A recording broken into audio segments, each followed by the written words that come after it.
Hello everyone, मैं से संदीप राजभर।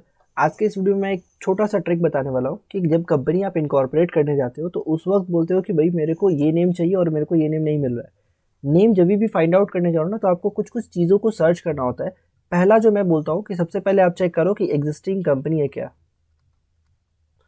क्या कोई एग्जिस्टिंग कंपनी है जो आप नेम सर्च करें उससे रिलेटेड सेम कंपनी ऑलरेडी है। अब सेम कंपनी मतलब अगर आप स्पेलिंग में सिंगुलर प्लूरल कर रहे हो, थोड़ा 19-20 हेर फेर कर रहे हो, 11 1 2 3 4 कुछ भी बहुत रिलेटेड वर्ड यूज़ कर रहे हो, same sound word use same sound जैसा भी कंपनी है ना, तो भी आपको वो कंपनी नहीं मिलने वाली है, वो नेम नहीं मिलेगा। पहला चीज़। दूसरा, आप चेक करो ट्रेडमार्क है क्या उसके नाम पे।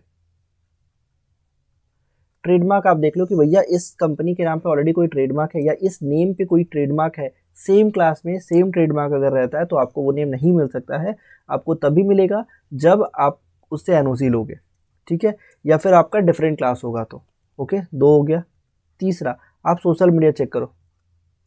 सोशल मीडिया मतलब आप यूट्यूब चेक करो, फेसबुक चेक करो, आपकी उस नेम से रिलेटेड कोई और पेज वगैरह अवेलेबल है क्या, किसी और पेज, ऐसा तो नहीं किसी और का ब्रांड बन के बैठा हुआ है, तो किसी का वेबसाइट है क्या। वेबसाइट मतलब सर आप डोमेन चेक करो। डोमेन चेक करो कि क्या इस नेम का जो डोमेन है किसी और के पास है, क्योंकि आप जब साइट बनाने जाओगे तो आप डोमेन चेक करोगे और डेफिनेटली कि भैया ये तो ऑलरेडी किसी और का है, अब मैं कैसे ले सकता हूँ।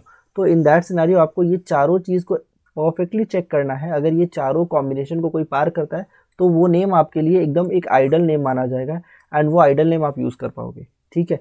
वन मोर थिंग, कभी कभी ऐसा होता है कि भाई मान लो मेरे को एक कंपनी का नाम है और वो नेम बहुत पसंद आ रहा है, मेरे को वही नेम चाहिए and this is not possible कि आपको वो नेम नहीं मिले, ठीक है, क्योंकि एग्जिस्टिंग कंपनी ऑलरेडी है।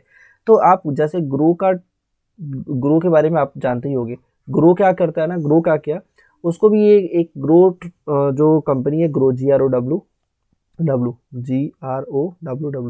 ग्रो पता है ना क्या है। वो लोग क्या, उनका क्या है, उनका जो बिजनेस मॉडल था, इस नाम वो ये नाम उनको चाहिए था, बट व्हाट दे डिड कि भैया उन्होंने next billion technology private limited, उन्होंने इस नाम से कंपनी बना ली और इस नाम का प्रोडक्ट कर दिया। तो ये भी आप कर सकते हो कि अगर आपको ऐसा कुछ चाहिए तो आप इस तरीके से कोई और नाम से कंपनी बना सकते हो जो आपके ऑब्जेक्ट से मिलता जुलता हो, और आपका जो ऑब्जेक्ट था, जो नाम आपको नहीं मिल पा रहा था, उस नाम का प्रोडक्ट बना सकते हो। तो इससे क्या होगा, अगर मान लीजिए कभी कोई प्रॉब्लम भी होता है तो आपको सिर्फ प्रोडक्ट का नाम चेंज करना पड़ेगा, ना कि पूरा कंपनी का नाम चेंज करना पड़ेगा। कंपनी का नाम चेंज करना मतलब पूरा ब्रांड का नाम बदलना पड़ेगा, पूरा जो आपका बिजनेस ऑब्जेक्ट है, सब मतलब बिजनेस का जो मॉडल है, आप पूरा वही चेंज करने जा रहे हो कि भाई कंपनी का नाम ही बदल रहा है। और बहुत ज़्यादा फ्रस्ट्रेटेड काम है, बहुत ज़्यादा टाइम कंज्यूमिंग, बहुत पैसा लगने वाला काम है।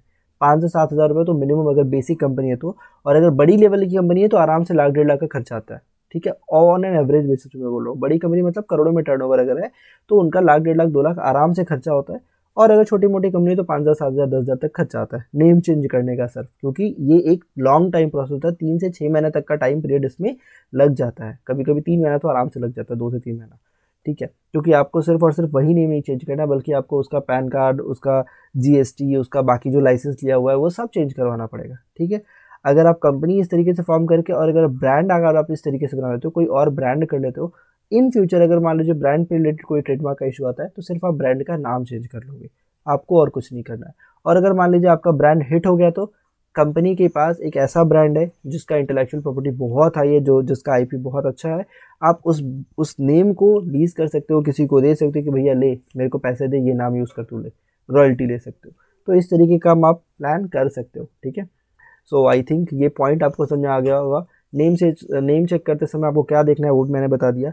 अगर डिटेल वीडियो देखना है तो 40 मिनट की मैंने वीडियो अपलोड की सर, 40 मिनट की, वो ऑलरेडी अपलोडेड है, आप उसको देख लो। गारंटी देता हूँ आपको नेम रिजर्वेशन से रिलेटेड कभी कोई प्रॉब्लम नहीं होगा, कोई कन्फ्यूजन हो ही नहीं सकता है, ठीक है।